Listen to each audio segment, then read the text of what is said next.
और भी अधिक बढ़ जाता है।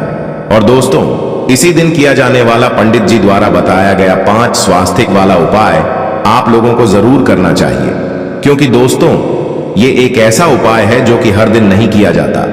अश्विन महीने में जो सोमवती एकादशी तिथि आती है उसी दिन किया जाता है, क्योंकि इस दिन श्री हरि विष्णु और भगवान शंकर अत्याधिक प्रसन्न होते हैं और अपने भक्तों की सभी मनोकामनाएं पूरा करते हैं। और अगर आप लोगों ने इस उपाय को नहीं किया है या किसी कारणवश नहीं कर पाए हो, तो इस रविवार एकादशी तिथि के दिन इस उपाय से मत चूकना दोस्तों। देखिए, ये दिन इतना खास होता है, इतना महत्वपूर्ण होता है, देखा गया है कभी कभी बड़े बड़े पूजा पाठ अनुष्ठान से जो मनोकामना पूर्ण नहीं होती है, वह सोमवार के दिन एक छोटे से उपाय करने से ही आपकी मनोकामना पूर्ण हो जाती है। और बहुत सारे लोगों ने इस उपाय को किया भी है और उनको इस उपाय को करने का फल भी जरूर मिला है।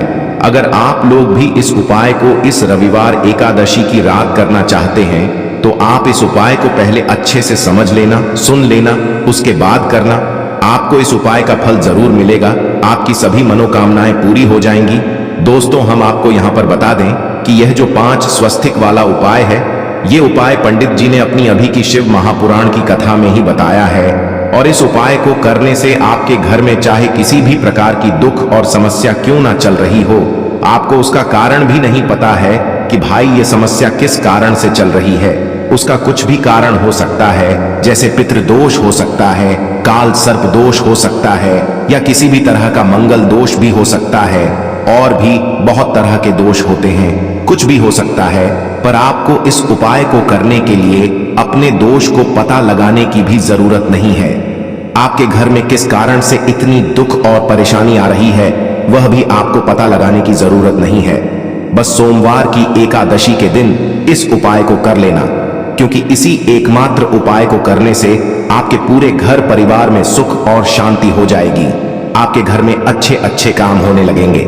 आपकी जो भी मनोकामना होगी वह भी धीरे धीरे करके पूर्ण होना शुरू हो जाएंगी। अब हम समझते हैं इस 5 स्वास्तिक वाले उपाय को आपको करना कैसे है, किसको करना है, किस समय करना है और कैसे करना है। देखो, उपाय बिल्कुल आसान है, बस समझने वाली बात है। ध्यान से समझिए, उसके बाद ही आप लोग जो है इस उपाय को जरूर कीजिएगा। सबसे पहली चीज हम लोग ये समझते हैं कि इस एक दीपक वाले उपाय को इस सोमवती एकादशी के दिन किसको करना है। तो देखिए, इस उपाय को घर के सभी सदस्यों को करने की बिल्कुल भी जरूरत नहीं है। घर में से कोई एक मुख्य बड़ा सदस्य ही इस उपाय को करेगा तो उस घर परिवार के सभी सदस्यों को इस उपाय को करने का फल मिल जाएगा। पर वो बड़ा सदस्य कौन होगा, कौन व्यक्ति इस उपाय को करेगा? तो यहाँ पर देखिए, हम आपको बता दें, घर की जो बड़ी माताएं बहनें होंगी, घर की बड़ी माताओं बहनों में से कोई भी एक माता बहन इस वाले उपाय को कर सकती है। अपने पूरे घर परिवार के लिए घर में सभी सदस्यों को इस उपाय को करने की जरूरत नहीं है।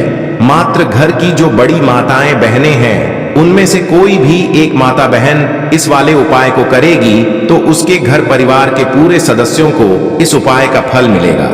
अगर किसी कारणवश माताएं बहनें घर में उपस्थित ना हो या वो इस उपाय को ना कर रही हो, कुछ दिक्कत हो, तो भाई उस जगह पर फिर घर का कोई बड़ा व्यक्ति भी इस उपाय को कर सकता है। माताओं बहनों के कहने का मतलब ये था कि माताएं बहनें घर की लक्ष्मी होती है। जब घर की लक्ष्मी कोई उपाय करती है तो निश्चित ही भगवान शिव जी बहुत जल्दी प्रसन्न होते हैं और उपाय का फल में बहुत जल्दी और बहुत बड़ा करके भी यहाँ पर देते हैं। तो आप लोग ये बात समझ गए होंगे। अब हम ये बात समझते हैं, इस वाले उपाय को हमें करना किस समय है। 5 स्वस्तिक वाले उपाय को हमें इस सोमवार एकादशी के दिन करना किस समय है। तो देखिए, इस उपाय को करने का जो समय है, शाम का समय है। अब देखिए, यहाँ पर हम मुख्य रूप से सुबह का समय नहीं बोलेंगे, क्योंकि देखिए ये जो एकादशी तिथि है और आप सभी लोग जानते हैं, इसका प्रदोष काल का मतलब शाम का जो समय होता है ना, इस दिन भगवान शिव और भगवान विष्णु जी का सबसे प्रिय दिन होता है। तो आप लोग इस दीपक वाले उपाय को शाम के समय प्रदोष काल में कर सकते हो। देखो, अगर शाम के समय कर रहे हो तो इस दिन जरूर शाम के समय का ध्यान रखना कि शाम के 6 बजे से लेकर 7 बजे के बीच में अगर आप इस उपाय को कर सकते हो तो बिल्कुल कर लेना, पूरी कोशिश करना। पर अगर किसी कारणवश इस समय के बीच में ना कर पाओ तो रात 8 बजे तक भी अगर आप उपाय को करोगे तो आपको उपाय का फल जरूर मिलेगा। ये बात आपको समझ आ गई। अब बात करते हैं उपाय की। देखो कहां जाता है। सप्ताह का हर दिन अलग अलग देवी देवताओं को समर्पित होता है। इसी तरह एकादशी के दिन भगवान विष्णु की पूजा की जाती है। बात करते हैं उपाय की। देखो उपाय बिल्कुल आसान है, बस ध्यान से समझना, उसके बाद करना, और आपको जो उपाय अच्छा लगे वो उपाय आप करना। अब बात करते हैं पहले उपाय की। चलो अब बात करते हैं उपाय की। देखिए पहला और दूसरा उपाय दोनों ही बहुत ही खास है, और तीसरा उपाय धन प्राप्ति का उपाय होने वाला है। देखो अब पहला उपाय जो है वो आपको धन प्राप्ति और पारिवारिक सुख शांति के लिए होगा। दूसरा उपाय आपके मान सम्मान और सुख की प्राप्ति के लिए है। वीडियो पूरा जरूर देखना, और आगे बढ़ने से पहले वीडियो को एक लाइक जरूर करना। देखिए सबसे पहले हम जान लेते हैं गुरुजी द्वारा बताए गए पहले उपाय के बारे में। देखो इस उपाय के लिए आपको लेना है एक गोल बाती का दीपक। आप चाहें तो मिट्टी का ले सकते हैं, या फिर घर से शुद्ध आटा मढ़कर उसका दीपक आप तैयार कर सकते हैं। इसके बाद आपको लेना है शुद्ध गाय का घी। अगर वो नहीं है तो कोई भी देसी घी इस्तेमाल कर सकते हैं, जिससे आपको दीपक प्रज्वलित करना है। देखो अब ये सब सामग्री लेकर आपको जाना है प्रदोष काल में आपके घर पर तुलसी जी के घेरे के पास में। देखो ये उपाय तो आपको अवश्य करना है। देखो वहां पहुंचकर सबसे पहले वो दीपक आपको प्रज्वलित कर देना है, और ओम नमो भगवते वासुदेवाय नमः का 11 बार जाप करना है। उसके बाद आपको अपने सीधे हाथ में थोड़ी हल्दी लेकर उस दीपक में अपना नाम और गोत्र बोलते हुए डाल देना है। उसके बाद माता लक्ष्मी से आपको प्रार्थना करना है कि हे महालक्ष्मी हमारी सभी दुख तकलीफों को दूर करो, हे महादेव हमारे सब दुख कष्टों को खत्म करो। इस भावना से आपको ये उपाय करना है। चलिए अब बात कर लेते हैं दूसरे उपाय की। देखो यदि आपके जीवन में आर्थिक संकट बहुत अधिक हो रहे हैं, धन की समस्या लगातार जीवन में बनी हुई है, एक एक रुपयों को प्राप्त करने के लिए आपको बहुत अधिक कड़ी मेहनत कर रहे हैं, तो आज रात्रि में सोने से पहले आपको यह एक चमत्कारी दीपक का उपाय अवश्य करना है। या फिर यदि आपका जो व्यापार है, बिजनेस है, दुकान है, वो अच्छे से नहीं चल पा रही है, तो आज रात्रि में इस विशेष दीपक का उपाय आपको अवश्य करना चाहिए। देखो दोस्तों, दीपक हमारे घर में सभी नकारात्मक शक्ति को बाहर करता है। यह उपाय आपको साल में केवल एक बार करने का ही मौका मिलता है। केवल और केवल एकादशी पर ही इस उपाय को किया जाता है। देखिए इस उपाय के लिए आपको तुलसी जी की जो सूखी लकड़ी होती है उसे ले लेना है। देखिए दोस्तों, यदि आपके पास पुरानी तुलसी जी की लकड़ी है तो उसे आप ले सकते हैं, और यदि आपके घर में तुलसी जी जो लकड़ी है वो सूखी हुई है तो उसकी लकड़ी आप तोड़ डीएच करके इस्तेमाल कर सकते हैं। लेकिन आपको ध्यान रखना है कि सूर्यास्त से पहले पहले ही आपको ये जो तुलसी जी की लकड़ी है इससे अवश्य ही तोड़ लेना है, और एकादशी के दिन लकड़ी को नहीं तोड़ना है। तो इस उपाय के लिए आपको सबसे पहले तो एक मिट्टी का दीपक लेना होगा।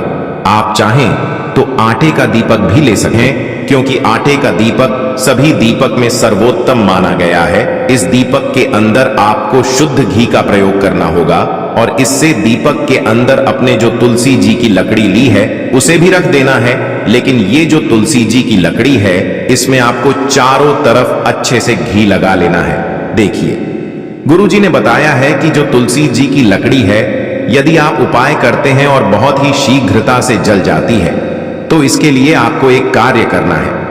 आपको थोड़ी सी रुई ले लेनी है, और उससे रुई को आपको जो तुलसी जी के अपने लकड़ी ली है उस पर अच्छे से चारों तरफ लपेट देनी है। तुलसी जी की लकड़ी के ऊपर रुई लपेटने के बाद इसे आपको पूरा घी के अंदर डुबो लेना है।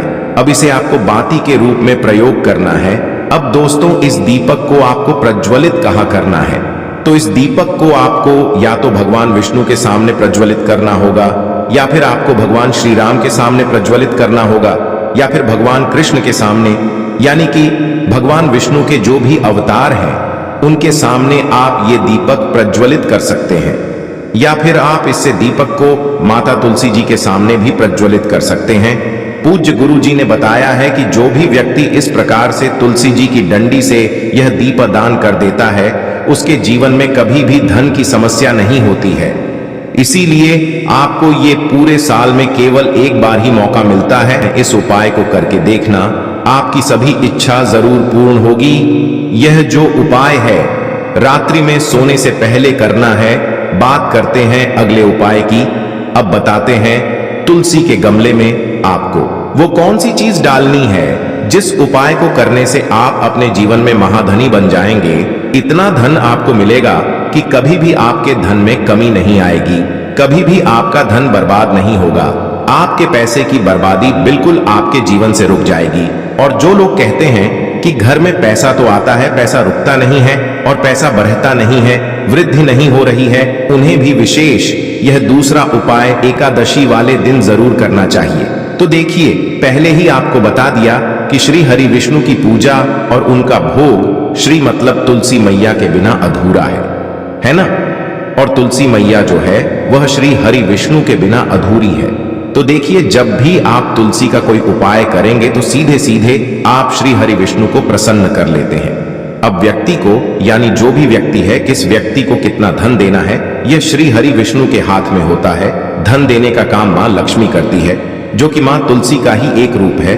मां तुलसी जो है ये माता लक्ष्मी का ही स्वरूप है ना। तो आपको करना क्या है, आपको लेनी है यहां पर हल्दी पिसी हुई, जो कि श्री हरि विष्णु से जुड़ी हुई है, आपके गुरु गृह से जुड़ी हुई है, आपकी कुंडली में गुरु को मजबूत करती है, सुख सौभाग्य को खींचने का काम करती है, धन को बढ़ाने का काम करती है। तो एक चुटकी पिसी हुई हल्दी आपको लेनी है और यह पिसी हुई सूखी हल्दी ही आपको अपने गमले में, तुलसी का पौधा जिस गमले में लगा है उसमें अच्छे से इस हल्दी को डालना है, ठीक है ना।